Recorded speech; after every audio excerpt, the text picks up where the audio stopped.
लखनऊ से मुंबई आ रही पुष्पक एक्सप्रेस में बुधवार को बड़ा हादसा हो गया। ट्रेन में एक अफवाह की वजह से 13 लोगों की दर्दनाक मौत हो गई, तो वहीं कई लोग बुरी तरह से जख्मी हो गए।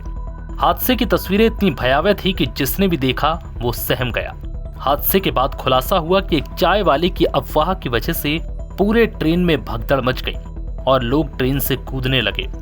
बताया जा रहा है कि ट्रेन में अचानक चाय वाले ने आग लगने की अफवाह उड़ाई। महाराष्ट्र के डिप्टी सीएम अजीत पवार ने भी बताया कि जलगांव ट्रेन हादसा पुष्पक एक्सप्रेस के अंदर एक चाय बेचने वाले की वजह से हुआ, जिसके बाद ट्रेन में ही मौजूद किसी शख्स ने चैन खींच दी और तभी ट्रेन में मौजूद यात्री आनन फानन में कूदने लगे और दूसरे ट्रैक पर जाकर खड़े हो गए। इसी दौरान उसी ट्रैक पर विपरीत दिशा की ओर से आ रही कर्नाटक एक्सप्रेस ने कई यात्रियों को कुचल दिया। मी सांगितलं ना, त्याच्यामध्ये ते दोघंही ऐका ना, उदल कुमार आणि विजय कुमार हे दोघं जखमी आहेत। त्यांनी केलेलं त्या ह्याच्यामध्ये तो एक चहावाला होता, त्यांनी ते हे केलं, गोंधळ उडवला आणि ह्यांनी ते सगळीकडे पसरवलं। हे सगळं झालेलं आहे। त्या गोष्टी पुढे होतील। पहिल्यांदा जे जखमी आहेत त्यांना जखमी मधनं कसं बरं करता येईल हा प्रयत्न, आणि दुर्दैवाने ज्या काही दुःखद घटना घडल्या त्यांना त्यांच्या नातेवाईकांच्या ताब्यामध्ये देऊन। वहीं हादसे के चश्मदीद ने क्या कुछ बताया, ये भी सुनिए। वहाँ पे बहुत चीखे की आवाज सुनाई दिया। वो चीखों की आवाज सुनाई दे के आजू बाजू के गांव में के लोग भी जमा हो गए और रेलवे प्रशासन के कर्मचारी आ गए, आरपीएफ लोग आ गए। उन्होंने एम्बुलेंस वगैरह को फोन किया, गांव में से लोगों ने किया।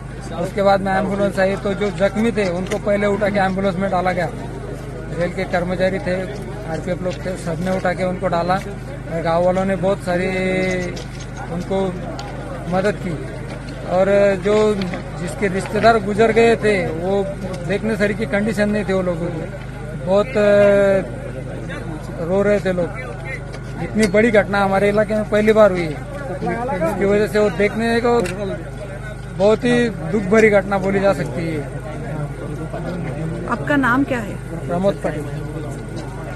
अब भैया क्या हुआ था यहाँ पे? रेल एक्सीडेंट हुआ और आपने खुद ये सारा देखा है, बोलिए क्या हुआ था? यहाँ पे गाड़ी जब रुकी तो हम यहाँ जब पहुंचे तो पुष्पक एक्सप्रेस खड़ी थी, उसके बाजू में कर्नाटक एक्सप्रेस खड़ी थी।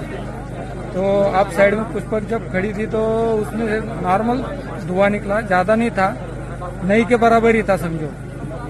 लेकिन पब्लिक को मेरे ख्याल से ऐसा लगा कि गाड़ी में आग लगी, उसके हिसाब से पब्लिक चेन पुलिंग हुआ बोले, ऐसा बोल रहे थे गाड़ी में के लोग।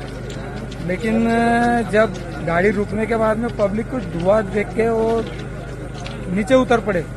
तो एक बाजू नदी थी तो नदी में बहुत गहराई थी समझो, 12-15 फीट तक की, और दूसरी तरफ डाउन साइड की पटरी थी। तो वो पटरी पर उतर के खड़े होने लगे लोग। लेकिन सामने से जो टर्न था बड़ा वाला, तो वो टर्न उनको गाड़ी दिखाई नहीं दी।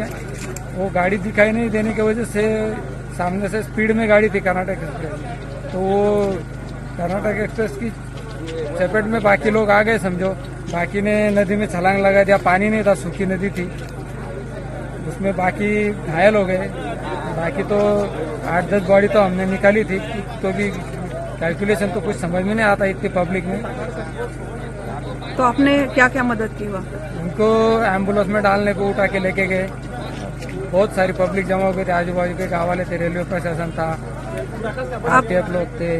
आप यहीं पे रहते थे? हाँ, बाजू में गाँव है 200 मीटर पे। जानकारी के मुताबिक यूपी के श्रावस्ती से आए 2 यात्रियों ने ये ट्रेन में आग की आवाज सुनी थी और अन्य लोगों को ये गलत सूचना दी, जिससे उनके सामान्य डिब्बे और बगल के कोच में दहशत फैल गई और ये बड़ा हादसा हो गया। नव भारत टाइम्स की रिपोर्ट।